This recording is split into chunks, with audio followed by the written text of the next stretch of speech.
representatives, we are deeply honored to welcome you, President, Commander-in-Chief of the Armed Forces, to the chambers of the National Assembly. For the second time, you have honored this chamber on Democracy Day, realizing that the National Assembly remains the bastion of democracy in any nation. So we welcome you, sir.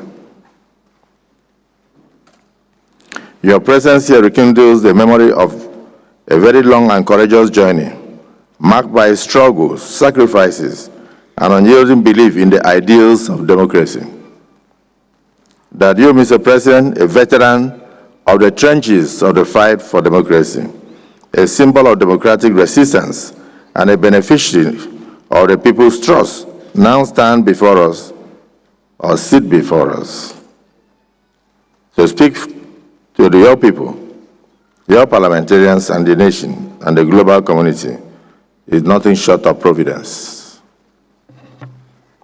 The National Assembly is very proud to host you, our president, our compatriot, and one of our own as a distinguished senator forever, as we fulfill the solemn constitutional duty of addressing the nation through us. This chamber honors you not merely as the President of Nigeria, but as one of the architects of the very democratic foundation that we commemorate today. We gather not to mourn injustice, but to honor resilience. We observe not the triumph of politicians, but the enduring faith of the Nigerian people in democracy. A faith that survives betrayal, braved tear gas, defied armored tanks, endured silence, and still chose the ballot over the bullet. On June 12, 1993, the torch of the long march to freedom was lit. Nigerians stood up to say, our voice matters, our vote must count. However, the light was extinguished on June 24, 1993, when a test statement declared that the will of the Nigerian people, freely expressed in the historic June 12 presidential election, had been annulled. Tears, rage, and hope poured into the streets. Nigeria did not just lose an election, Nigeria lost her innocence. And across the country, the silence of shock was broken by the roar of resistance.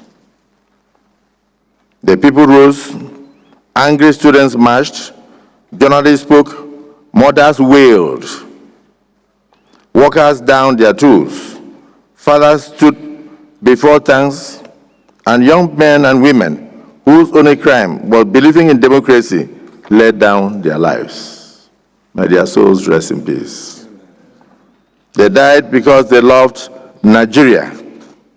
They loved Nigeria enough to fight for her soul. This was not just a rejection of oppression, but the beginning of a national reawakening, signifying a rebirth as well as a reckoning.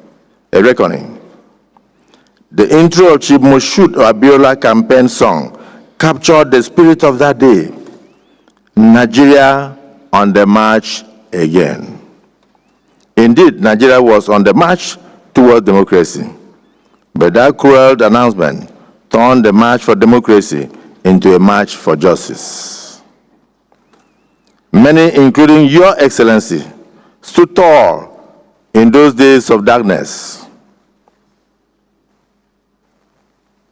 while others chose silence and others chose compromise. You chose to exhibit courage, rare courage.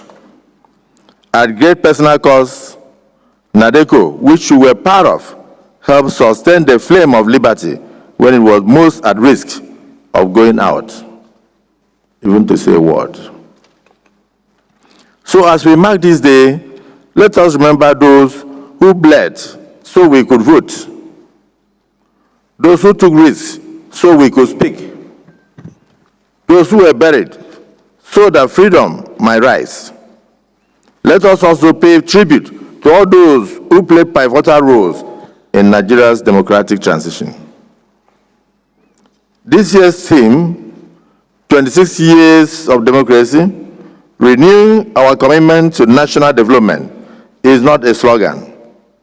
It is a call to purpose, a reminder that democracy is not an end, but a means to national transformation. Under President Bola Tinubu's leadership, we have seen transformation in his bold approach to build and reform the decayed Nigeria. From unifying the foreign exchange market, to local government autonomy, to the formation of the regional development commissions, to Nigeria's educational loan fund, to removing the fuel subsidies, to attracting foreign investments, to the major issue at stake today, the tax reforms, the tax unifications. This administration has shied away from the hard decisions required to stabilize and grow our economy. It has not shied away from it, as other administrations did. These efforts are gradually restoring investors' confidence, laying the foundation for long-term prosperity, and refocusing government expenditure towards productive investments. Mr. President, we commend you for your boldness, your vision, and your unwavering belief in the future of this country called Nigeria.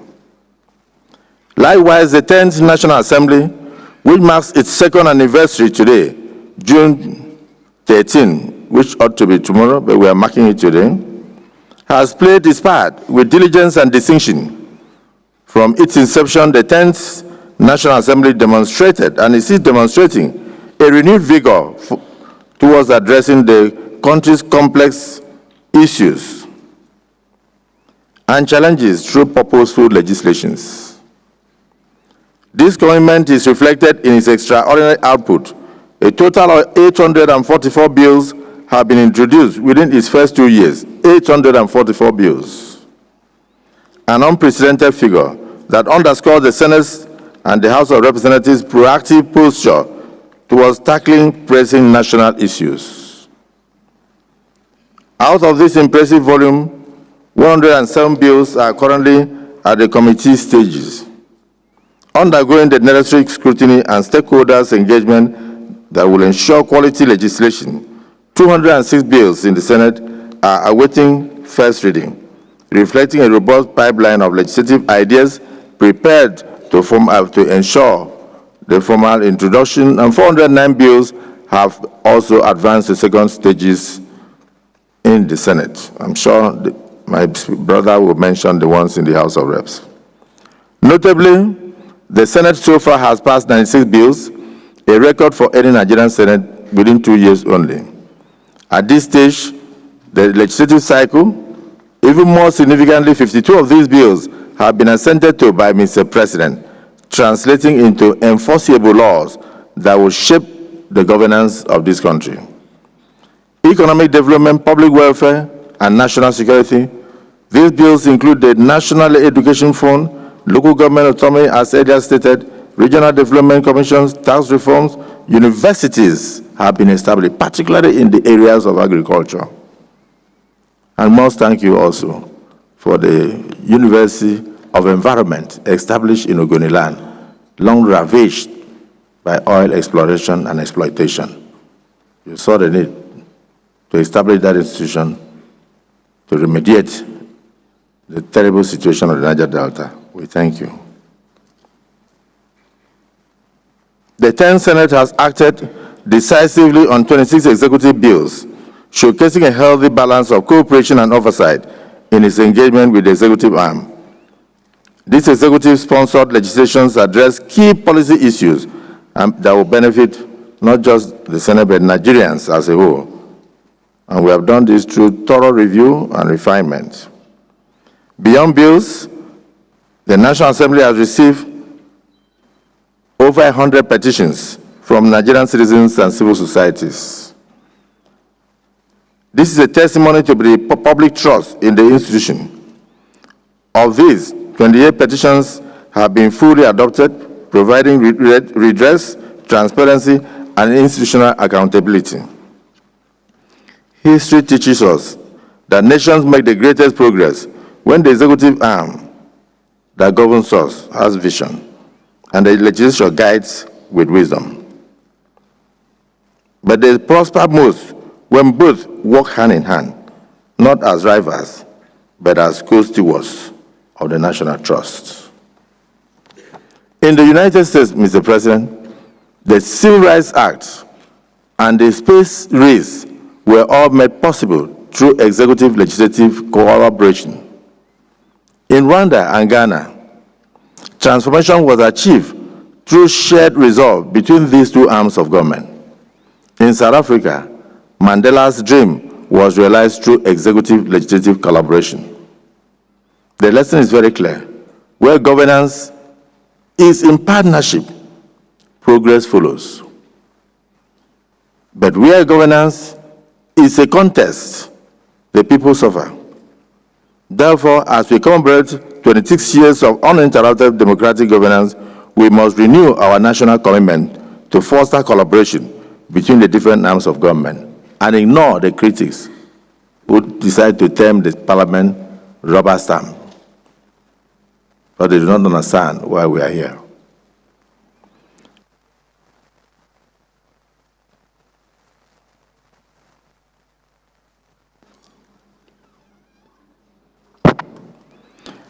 Democracy is not a gift, it is a trust that we must protect. To the youth, we must not treat democracy with apathy.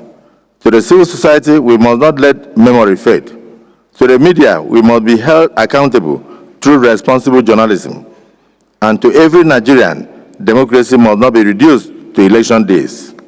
It must live in our values, it must live in our institutions, and it must live in our daily lives. So let us preserve the memory of June 12.